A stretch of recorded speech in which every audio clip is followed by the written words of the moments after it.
Hello दोस्तों। आज हम लोग जो टॉपिक सीखने वाले समझने वाले उस टॉपिक का नाम है वैल्यूएशन ऑफ शेयर्स। तो शेयर्स का वैल्यूएशन कैसे किया जाता है? तो शेयर्स का वैल्यूएशन करने के तीन मेथड्स हैं। तो मैंने यहाँ पे ऑलरेडी लिखा है मेथड्स ऑफ शेयर्स। तो पहले मेथड का नाम है intrinsic value method. Value method. और उसी मेथड को दूसरे नाम से भी बोला जाता है net assets method. Net assets method. फिर उसी को तीसरे नाम से पुकारा जाता है असेट्स बैकिंग मेथड। फिर उसी का चौथा नाम है breakup value method. Breakup value method. तो ऐसे चार नाम से पहले मेथड को बोला जाता है। तो पहले मेथड का नाम है इंट्रिंसिक वैल्यू मेथड, दूसरे मेथड का नाम है नेट एसेट्स मेथड, तीसरे का नाम है एसेट्स बैकिंग मेथड और चौथे का नाम है ब्रेकअप वैल्यू मेथड। तो ये चारों मेथड का इस्तेमाल करके हम लोग शेयर्स का वैल्यूएशन कैसे करेंगे, आज हम लोग इस टॉपिक में सीखेंगे और समझेंगे। ठीक है। तो ये मेथड के हिसाब से शेयर्स का वैल्यूएशन कैसे किया जाता है, लेकिन यहाँ पे सवाल ये उठता है कि इस मेथड का इस्तेमाल क्यों करना पड़ता है। मतलब ये मेथड का इस्तेमाल करके हम लोग यहाँ पे क्या जानने की कोशिश करेंगे।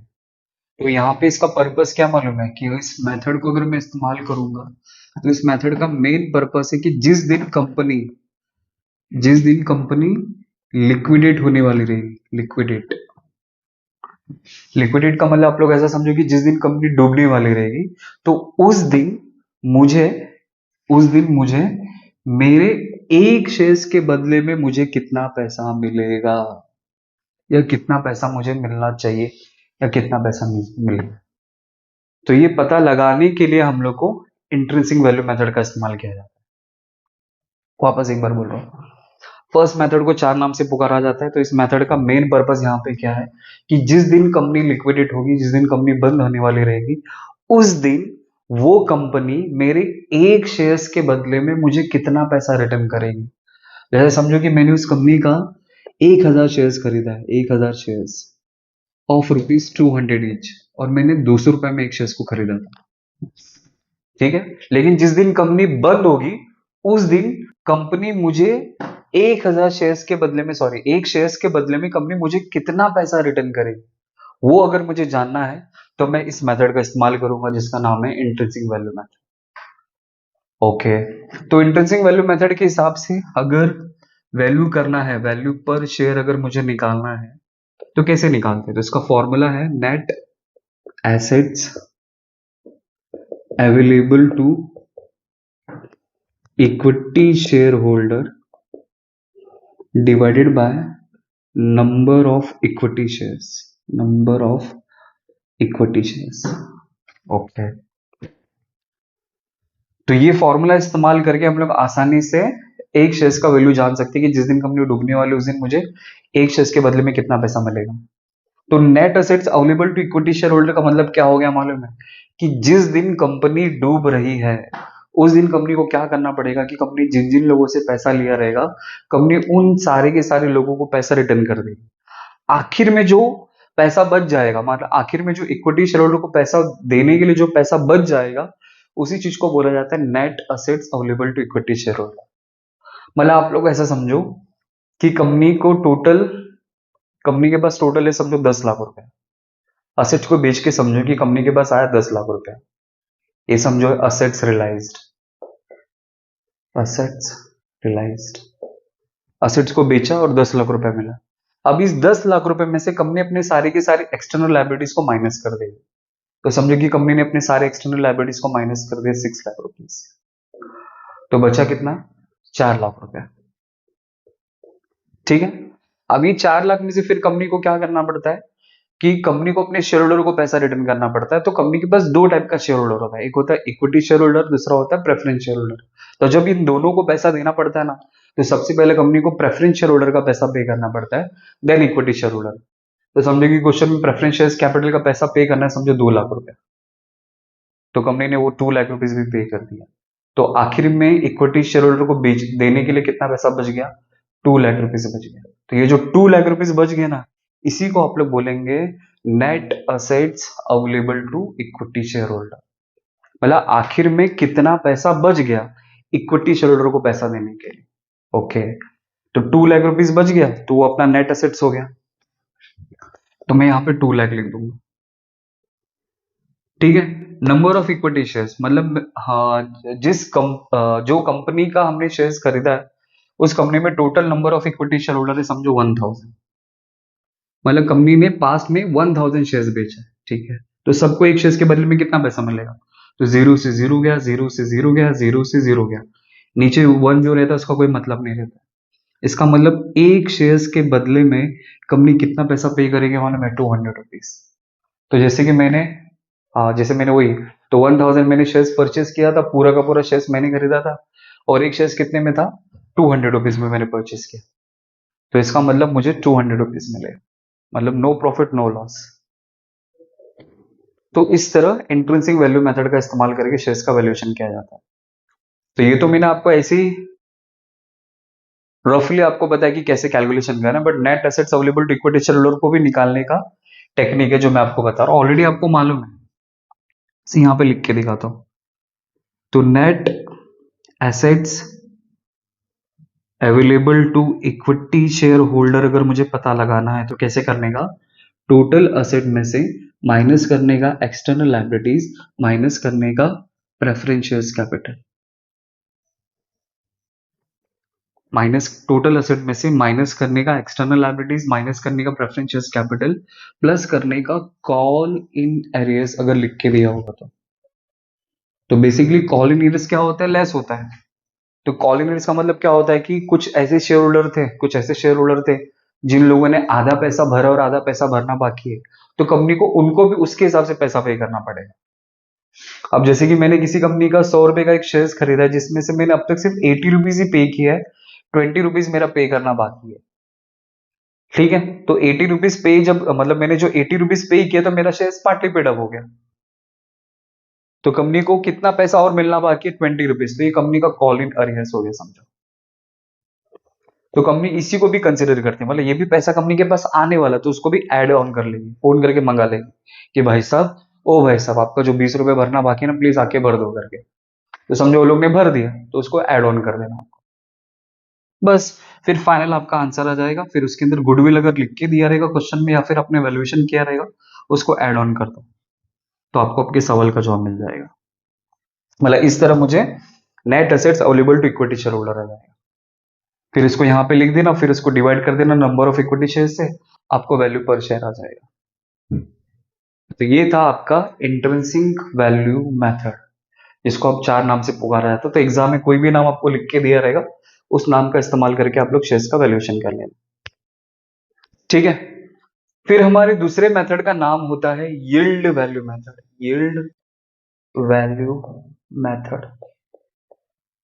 अब ये यील्ड वैल्यू का मतलब क्या होता है, यील्ड, यील्ड का मतलब होता है return on investment, return on investment.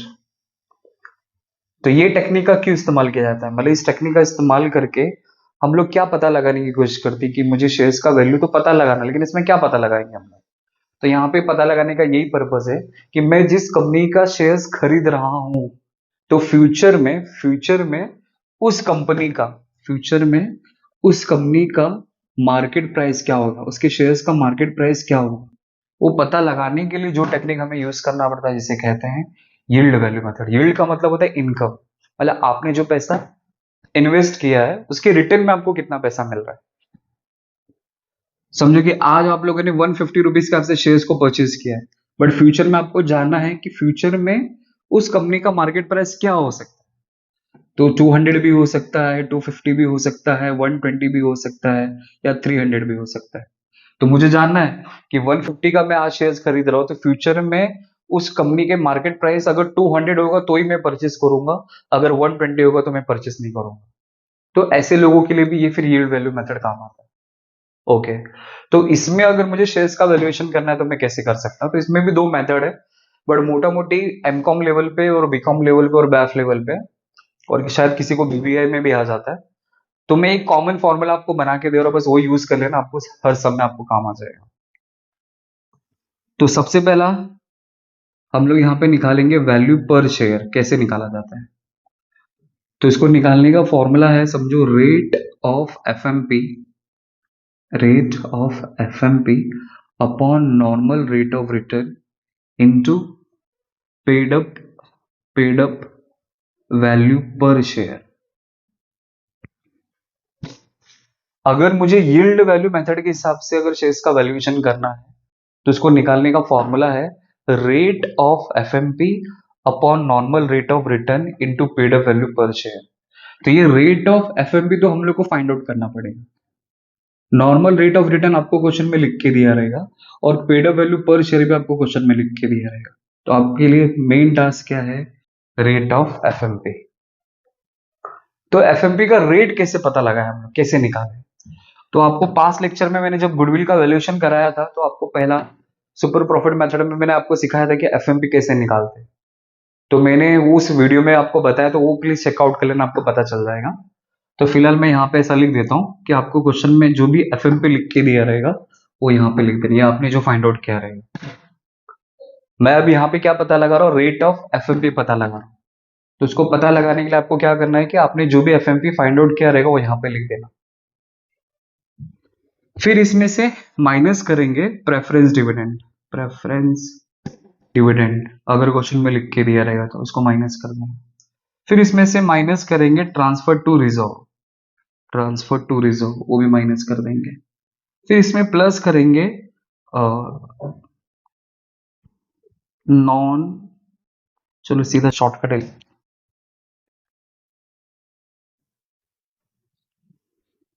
Interest on investment. तो आपने किसी चीज में पैसा इन्वेस्ट किया है, उसका भी इंटरेस्ट आपको उसके अंदर क्या कर देना है? ऐड ऑन कर देना। तो ये ऐड ऑन कर देंगे तो आपको एडजस्टेड एफएमपी मिल जाएगा। Adjusted FMP. इसमें मैंने क्या किया, पास लेक्चर में मैंने आपको बताया था कि एफएमपी कैसे निकालना है। तो ज्यादातर केस में क्या होगा कि जो आपका एवरेज प्रॉफिट होगा वही आपका एफएमपी होगा, तो वो एफएमपी मैं यहाँ पे लिख दूंगा। उसमें से मैं माइनस करूंगा प्रेफरेंस डिविडेंड। तो यहाँ पे ये सारी चीजों को माइनस और प्लस करने का पर्पस यहाँ पे ये है कि हम लोग को ये जानना है कि एक्सपेक्टेड प्रॉफिट क्या होगा फ्यूचर में। मतलब कंपनी को अपने इक्विटी शेयर होल्डर को इक्विटी डिविडेंड अगर पे करना है, इक्विटी डिविडेंड अगर पे करना है तो उस केस में उनके पास कितना प्रॉफिट बचता है, कितना पैसा बचता है, तो पता लगाने के लिए ये टेक्निक आपको यूज करना है। तो जो भी आपका एफएमपी आएगा, मतलब नेट प्रॉफिट आफ्टर टैक्स आएगा, उसमें से हम लोग माइनस करेंगे प्रेफरेंस डिविडेंड, क्योंकि कंपनी को जब शेयर होल्डर को पैसा देना रहता है तो दो शेयर होल्डर को पैसा देना पड़ता है, एक इक्विटी शेयर होल्डर और दूसरा प्रेफरेंस शेयर होल्डर। तो कंपनी सबसे पहला प्रेफरेंस शेयर होल्डर को पैसा देगी, तो वो वाला उसका डिविडेंड माइनस कर देंगे। फिर ट्रांसफर टू रिजर्व, कंपनी को हर साल जो भी प्रॉफिट होता है उस प्रॉफिट में से कंपनी थोड़ा थोड़ा थोड़ा करके कंपनी क्या करती है, पैसा रिजर्व में ट्रांसफर करती है, ताकि फ्यूचर में जब भी पैसे की जरूरत पड़े तो उस पैसे को इस्तेमाल में लिया जा सके। तो उसमें से माइनस कर देंगे। फिर और क्या इनकम आ सकता है इसके अंदर? तो इंटरेस्ट ऑन इन्वेस्टमेंट, मतलब हमने कहीं पे पैसा इन्वेस्ट करके रखा है और उसके ऊपर इंटरेस्ट मिल रहा है, तो जिसको आप लोग बोल सकते हैं नॉन ट्रेड इन्वेस्टमेंट के ऊपर जो इंटरेस्ट आएगा वो यहाँ पे प्लस कर देना है, तो मोटा मोटी आपको प्रॉफिट आ जाएगा। तो इसको हम लोग बोलेंगे एडजस्टेड एफएमपी। ठीक है, अब एडजस्टेड एफएमपी आ गया, अब इसके बेसिस पे मैं इजीली सब कुछ निकाल सकता हूँ।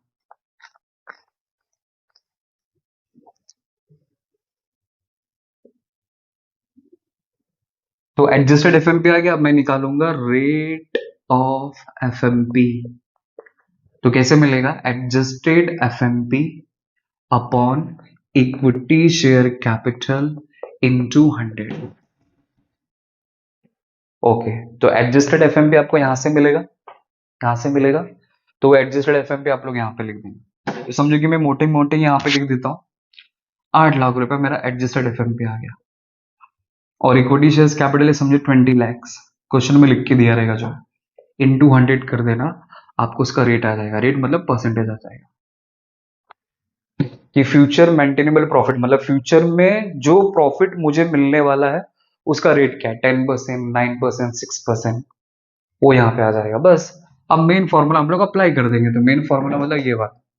तो वैल्यू पर शेयर अगर मुझे निकालना है तो मैं कैसे निकालूंगा?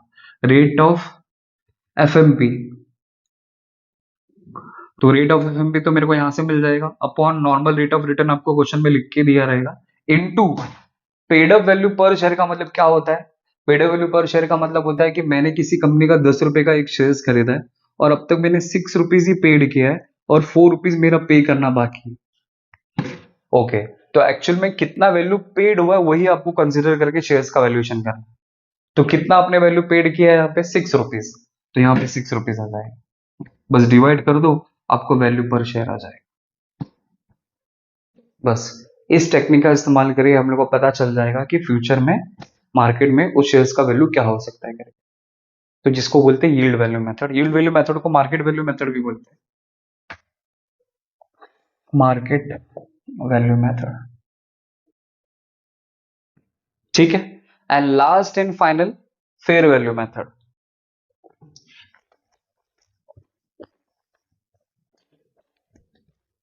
फेयर वैल्यू मेथड में हमें क्या करना है? सिर्फ दोनों का एवरेज निकालना है। तो थर्ड मेथड है फेयर वैल्यू मेथड। तो फेयर वैल्यू मेथड में क्या होएगा कि intrinsic intrinsic value per share जो आएगा plus yield value per share आएगा। मतलब पहले मेथड से जो आपके शेयर्स का वैल्यू आएगा और दूसरे मेथड के हिसाब से जो शेयर्स का वैल्यू आएगा उन दोनों को ऐड करना है और फिर आपको 2 से डिवाइड कर देना है, तो आपको एवरेज आ जाएगा।